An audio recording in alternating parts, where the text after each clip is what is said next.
KS Lakshmanarao peoples ఛానల్కి స్వాగతం.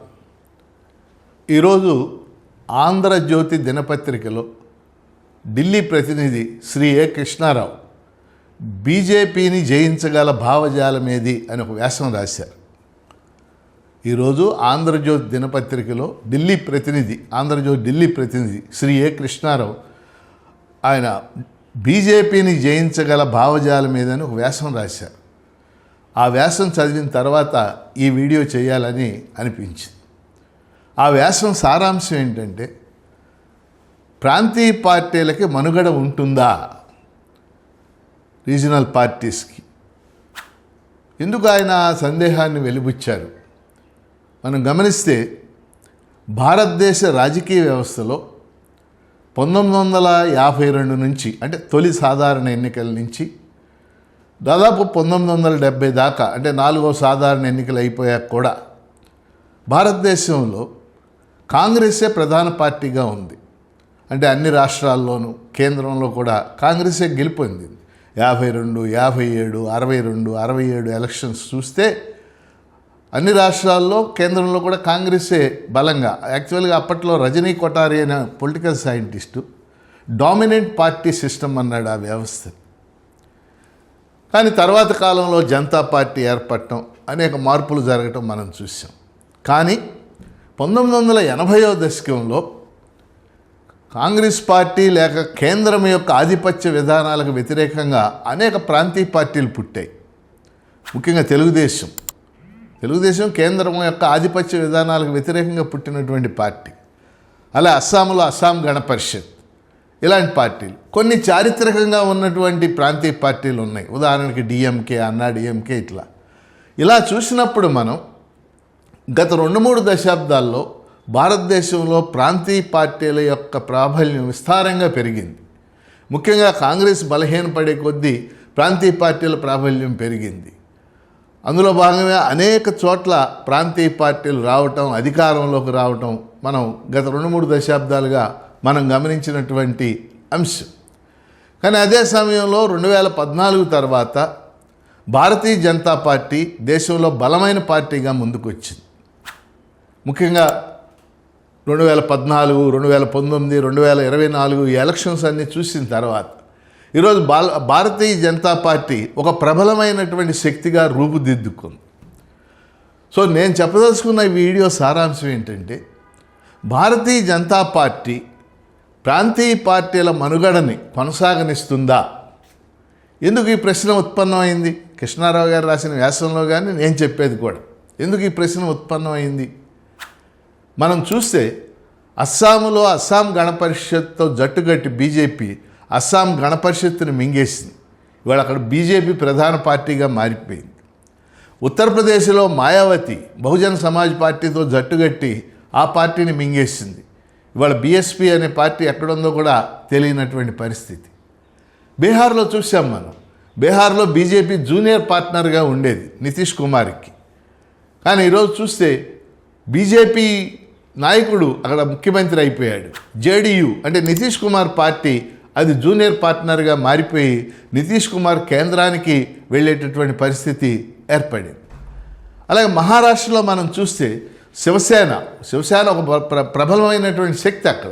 Ball Thackeray అని ఆయన దాన్ని స్థాపించాడు. ఆయన కుమారుడు ఉద్ధవ్ ఠాక్రే శివసేనని వాళ్ళు చీల్చేసింది, బలహీనపడిపోయింది శివసేన. అట్లాగే శరద్ పవార్ పార్టీ నేషనలిస్ట్ కాంగ్రెస్ పార్టీని బలహీనపరిచింది. అలాగే మనం ఒడిస్సాలో బిజు జనతాదళ్ నవీన్ పట్నాయక్ చాలా బలంగా ఉన్నటువంటి పార్టీ. నవీన్ పట్నాయక్ తండ్రి బిజు పట్నాయక్ అని చాలా ప్రముఖ కాంగ్రెస్ నాయకుడిగా ఉండేవాడు. ఇవాళ అక్కడ బిజు జనతాదళ్ బలహీనపడిపోయింది. అలా బెంగాల్లో మనం చూసాం, తృణమూల్ కాంగ్రెస్ని బలహీనపరిచి ఇవాళ భారతీయ జనతా పార్టీ అక్కడ గెలవటం మనం చూసాం. అలాగే అన్నా డిఎంకే బలహీనపడిపోయింది. ఇలా చూసినప్పుడు దేశవ్యాప్తంగా ప్రాంతీయ పార్టీలన్నీ కూడా బలహీనపడేటట్టు చేయటం, నాయకత్వాలని వాళ్ళు చీల్చేటట్టు చేయటం, ఇది స్పష్టంగా గత 2-3-4 ఏళ్ళుగా మనకి కనపడుతున్నటువంటి పరిస్థితి. కాబట్టి ప్రాంతీయ పార్టీలు మనుగడ ఉంటుందా? ఇప్పుడు మన రాష్ట్రంలో కూడా 3 ప్రాంతీయ పార్టీలు ప్రముఖ పాత్ర వహిస్తూ ఉన్నాయి. వైఎస్ఆర్ కాంగ్రెస్ పార్టీ కానీ, 40 ఏళ్ల క్రితం స్థాపించినటువంటి తెలుగుదేశం పార్టీ కానీ, అట్లాగే జనసేన పార్టీ కానీ 3 ప్రాంతీయ పార్టీలు. ఈ ప్రాంతీయ పార్టీలు కూడా బీజేపీతో ఉన్నటువంటి సంబంధాలు వాళ్ళకు నిర్ధారణకు రావాల్సి ఉంటుంది. ఎప్పటికప్పుడు వ్యూహాత్మకంగా ఉండాల్సినటువంటి పరిస్థితి ఉంటుంది.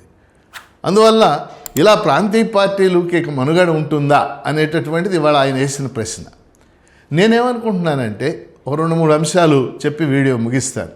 నేనేమనుకుంటున్నానంటే ప్రాంతీయ పార్టీలు కూడా ప్రజల ఆకాంక్షల మేరకు ఏర్పడినప్పటికీ వాటి పనితీరులో ప్రజల ఆకాంక్షలు నెరవేర్చడం లేదు. ఉదాహరణకి ప్రాంతీయ పార్టీలు ఎక్కువ భాగం వ్యక్తుల యొక్క ఆకర్షణ శక్తి మీద ఆధారపడి ఏర్పడినటువంటి పార్టీలు. ఒక ఎన్టీ రామారావు, లేదా ఇప్పుడు చంద్రబాబు నాయుడు, లేదా వైఎస్ఆర్ పార్టీ జగన్మోహన్ రెడ్డి, అట్లాగే మమతా బెనర్జీ, ఇలా వ్యక్తుల ఆకర్షణ మీద పడేది. ఈ ప్రాంతీయ పార్టీలు అధికారంలోకి వచ్చిన తర్వాత నిరంకుశమైనటువంటి ధోరణులు, ప్రజాస్వామ్య పోకడలు లేకపోవటం, ఇక వాళ్ళని మించిన వాళ్ళు ఈ భూగోళంలో లేరు అనే విధంగా ప్రవర్తించటం, అలాగే తమ చుట్టూ భజన పరులను చేర్చుకోవటం, అంతకంటే మించి క్రోనీ క్యాపిటలిజాన్ని అనుసరించటం, ఇవన్నీ కూడా ప్రాంతీయ పార్టీలని వెంటాడుతున్నటువంటి అంశాలు. ఇవాళ మమతా బెనర్జీ మీద చేస్తున్నటువంటి తిరుగుబాటులో ఈ అంశాలన్నీ మనకు స్పష్టంగా కనపడుతుంది. అందుకని ప్రాంతీయ పార్టీల నాయకులు కూడా అర్థం చేసుకోవాల్సింది, అధికారంలోకి రాగానే మన అంతటి వాళ్ళు లేరు, మన మించిన వాళ్ళు అనేది లేకుండా అనే ఆలోచన కాకుండా ప్రజాస్వామ్యతంగా ఉండటం, నిరంకుశ ధోరణులను విడనాటటం, అలాగే అభివృద్ధి అంటే ఏదో కొన్ని ఈవెంట్స్ చేసి అభివృద్ధి కాకుండా ప్రజల అభివృద్ధి, పేదవాళ్ళ అభివృద్ధి, దళితుల అభివృద్ధి, గిరిజనుల అభివృద్ధి, బీసీల అభివృద్ధి అనే దృక్పథంతో పనిచేయటం, ఇలా చేస్తే ప్రాంతీయ పార్టీలకు మనుగడ ఉంటుంది. ఎందుకంటే కాంగ్రెస్ ఇవాళ దేశవ్యాప్తంగా పుంజుకునేటటువంటి పరిస్థితి కనపడటం లేదు. ఆ రకమైనటువంటి భావజాలపరమైన అంశాలు కానీ, నాయకత్వపరమైనటువంటి అంశాలు కానీ వాళ్ళ కాంగ్రెస్లో లోపించినాయి. కాంగ్రెస్ నాయకత్వంలో ఒక ఎపెన్స్ లోపించింది, ఒక దూకుడు లోపించింది. కనుక కాంగ్రెస్ ఉంది, అనేక రాష్ట్రాల్లో ఇవాళ కాంగ్రెస్ ప్రధాన పార్టీగా ఉంది. కానీ ఆ రాష్ట్రాల్లో గెలవాలి అంటే దానికి ఒక దూకుడు అవసరం, అది లోపించింది. అందుకని భారతీయ జనతా పార్టీని ఓడించాలంటే కాంగ్రెస్, అది కొన్ని ప్రాంతీయ పార్టీల వల్లే సాధ్యమయ్యేటట్టుగా ఇప్పుడు కనపడుతుంది. అలాగే వామపక్షాలు కూడా గతంలో బెంగాల్లో కానీ, కేరళలో కానీ, లేకపోతే త్రిపురలో కానీ బలంగా ఉండేవి. అక్కడ ఆ 3 రాష్ట్రాల్లో ఇవాళ అధికారంలో లేనటువంటి పరిస్థితిని మనం చూస్తున్నాం. కాబట్టి వామపక్షాలు కూడా వాళ్ళు అనేక ఉద్యమాల ద్వారా పుంజుకోవాలంటే ప్రజా సమస్యల మీద ఉద్యమాల ద్వారా పనిచేయాల్సినటువంటి అవసరం ఉంది. అందుకే టోటల్గా నా పాయింట్ ఏంటంటే ఇవాళ భారతీయ జనతా పార్టీ ఒక ప్రబలమైన పార్టీగా ముందుకు వచ్చింది.